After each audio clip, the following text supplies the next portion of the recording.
আমরা চলে এসেছি কলকাতাতে দক্ষিণেশ্বরে। শিয়ালদা থেকে সকাল সকাল লোকাল ট্রেন ধরে আমরা পৌঁছে গেলাম দক্ষিণেশ্বরে। তারপরে স্টেশনের সামনে থেকেই আমরা উঠে গেলাম দক্ষিণেশ্বরী রানী রাসমণি স্কাইওয়াক। এখান থেকে প্রায় 1 থেকে 1.5 কিলোমিটার হাঁটতে হয়েছে। তারপরেই আমরা পৌঁছে গেছি দক্ষিণেশ্বরের কালীমা টেম্পল। দেখুন শুধু কতগুলো স্টল, সব পুজোর ডালা, ফুল, ছবি, মালা সব বিক্রি হচ্ছে।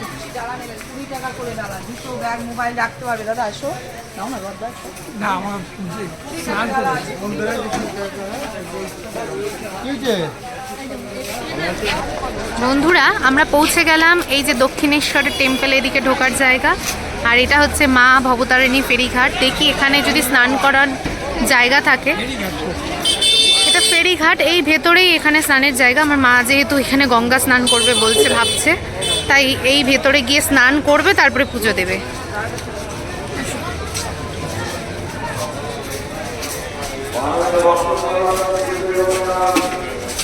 এই সেই দক্ষিণেশ্বরের কালী মন্দির। আমার মা বাবা।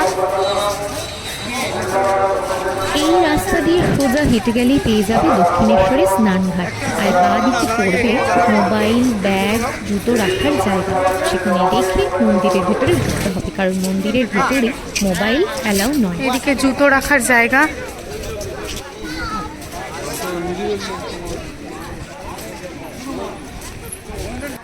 এই যে আমরা চলে এসেছি ঘাটে। সোজা যেই রাস্তাটা ঢুকে যায়, সেই সোজা রাস্তাটা চলে আসলেই পৌঁছে যাবেন ঘাটে। তো বন্ধুরা, এরপর আমরা ঢুকে যাব মন্দিরের ভেতরে।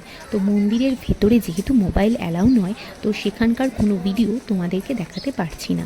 তবে মন্দিরে ঢোকার জন্য লাইনে দাঁড়ানোর আগে তোমরা অবশ্যই জেনে নেবে তো সেটা মায়ের সাইড ভিউ দেখাবে না ফ্রন্ট ভিউ দেখাবে। তো তারপরে তোমরা তোমাদের পছন্দ মতো লাইনে দাঁড়িয়ে যাবে।